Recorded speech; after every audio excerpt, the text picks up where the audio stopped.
Halo, cerita Pak O kali ini tentang seseorang yang menderita skizofrenia karena menurut dia mau dijadikan tumbal. Nah, jadi ceritanya begini. Pada suatu hari saya ditelepon oleh seseorang ibu. Katanya suaminya itu mengurung diri, suka kalau kumat suka ketakutan, melihat bayangan, suka ibaratnya kayak kalau tidur pun mengigau gitu loh. Jadi suka tiba-tiba kalau sudah cemas, dia kayak mau umpetan gitu loh rasanya gitu loh. Padahal menurut si istri ini ya tidak ada apa-apa.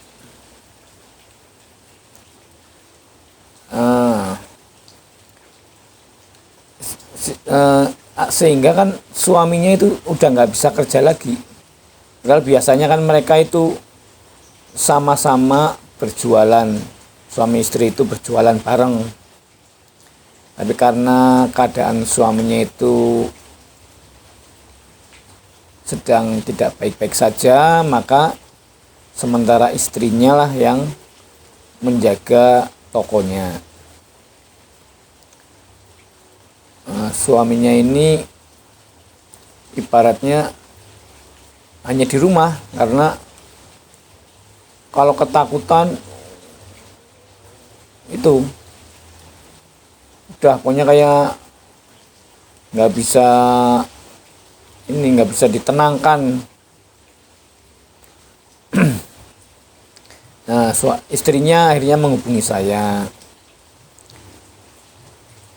Singkat cerita, setelah saya ketemu dengan yang bersangkutan, kemudian akhirnya dia kembali normal, udah intinya nggak melihat penampakan aneh atau apa ya, menurut bahasa ininya waham apa ya, jadi yang tidak ada seolah-olah ada, atau pemahaman yang salah gitu katanya ya, intinya seperti itu. Setelah sembuh, setelah ibaratnya sadar, sudah kita pantau nggak kumat lagi, ya akhirnya kan kita ngobrol-ngobrol berdua. Pak, ini maaf ya, dulu bisanya Anda mengira Anda itu mau jadiin tumbal jani, sebenarnya itu gimana sih? Apa memang benar ditumbalkan apa gimana? Saya pura-pura penasaran seperti itu. Gini Pak, orang itu mungkin menganggap saya gila. Bahkan istri saya pun, saya sudah ngomong bolak-balik, tapi dia nggak percaya bahwa yang saya lihat itu nyata. Yang saya cemaskan itu ya karena beralaskan. Dia seperti itu. Loh, beralasan gimana Pak? Saya tanya. Jadi gini Pak, saya dulunya itu memang ya normal seperti ini, biasa. Waktu itu saya bersama adik saya itu mengunjungi tempat keramat. Lah memang adik saya itu memang berniat untuk mencari pesugihan.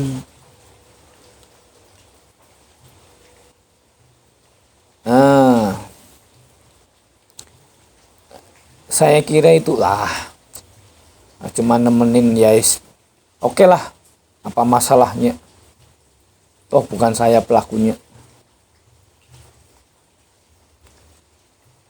Ya setelah habis dari situ ya tidak terjadi apa-apa, biasa-biasa aja, baik-baik saja, nggak ada masalah, nggak ada sesuatu pertanda, itu tidak ada.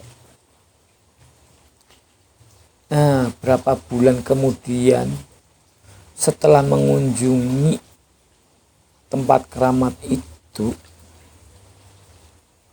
kira-kira mungkin 6 bulan lah setelah itu, adik saya, putra bungsunya itu meninggal. Putra bungsunya itu meninggal mendadak.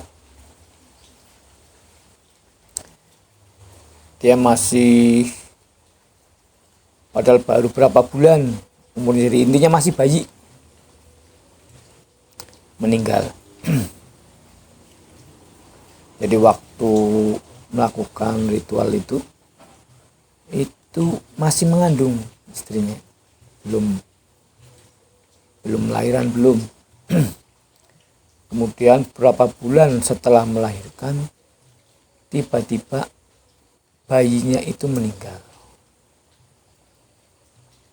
Nah, meninggalnya itu Pak, saya kan ikut mandiin keponakan saya itu, yang bayi itu. Saya lihat memang ada kejanggalan, yaitu batok kepalanya itu ada lubangnya.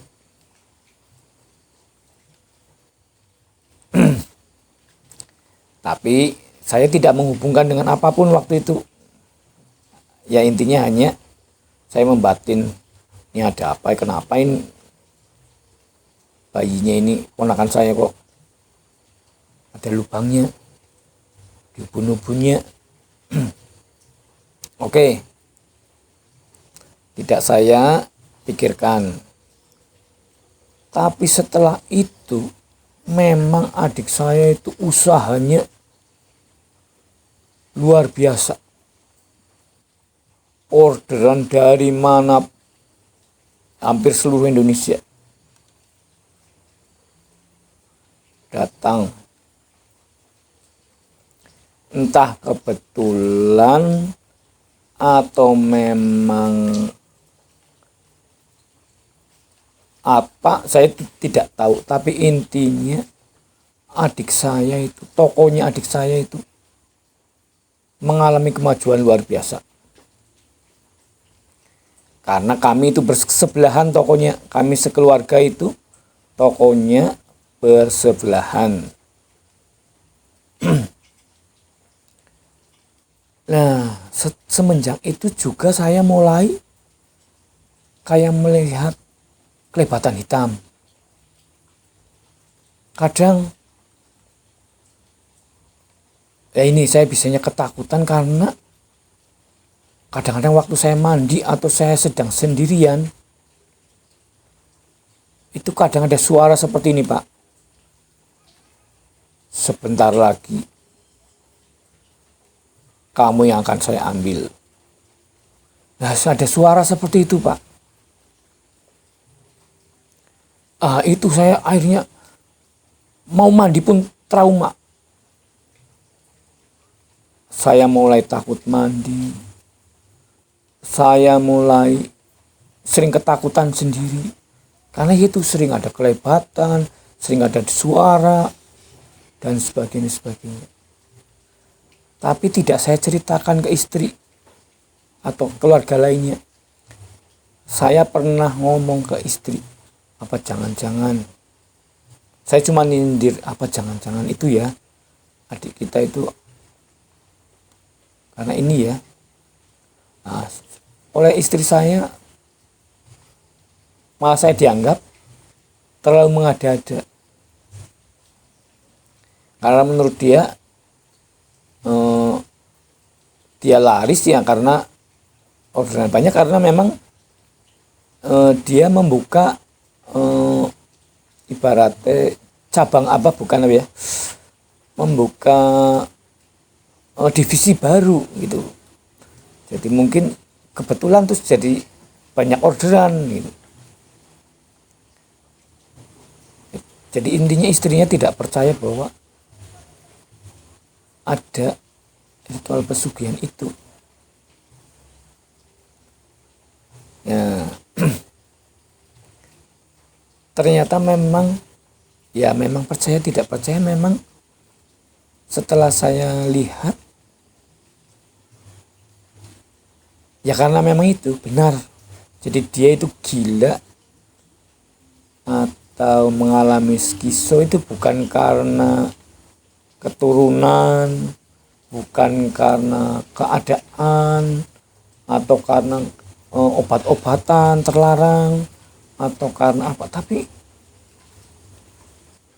ya memang itu. Jadi memang efek dari pesugihan itu. Ya mungkin loh, mungkin memang dia menjadi target berikutnya setelah anaknya. Mungkin selanjutnya adalah dia sebagai kakaknya, mungkin ini seperti itu. Cuma dia itu keburu kena gangguan mental, keburu gila, akhirnya diobatin. Lah kebetulan ketemu saya, sembuh.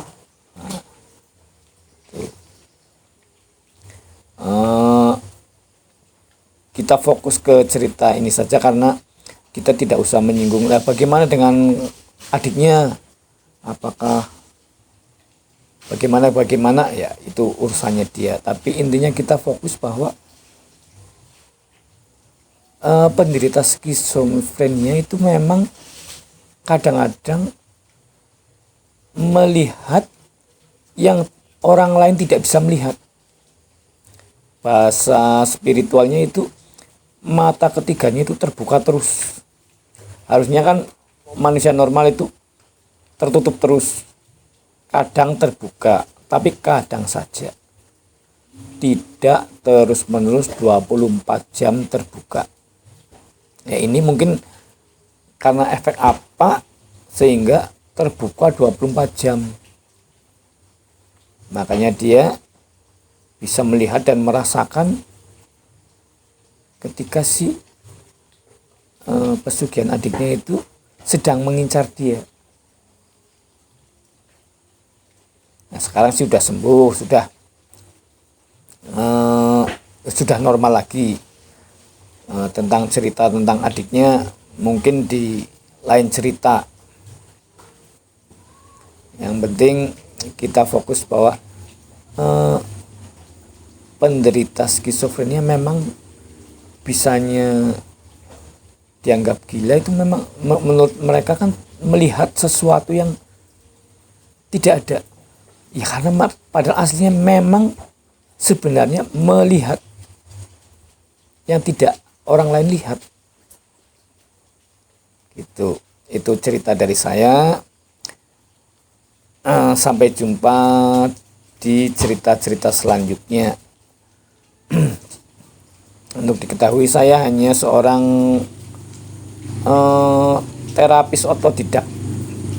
Jadi yang saya tangani tidak hanya mesti gangguan mental, kadang gangguan kelainan seks juga, atau masalah-masalah lainnya. Semuanya ini saya ceritakan menurut pengalaman saya. Jadi yang sudah saya tangani. Demikian cerita dari saya. Sampai jumpa di episode lainnya.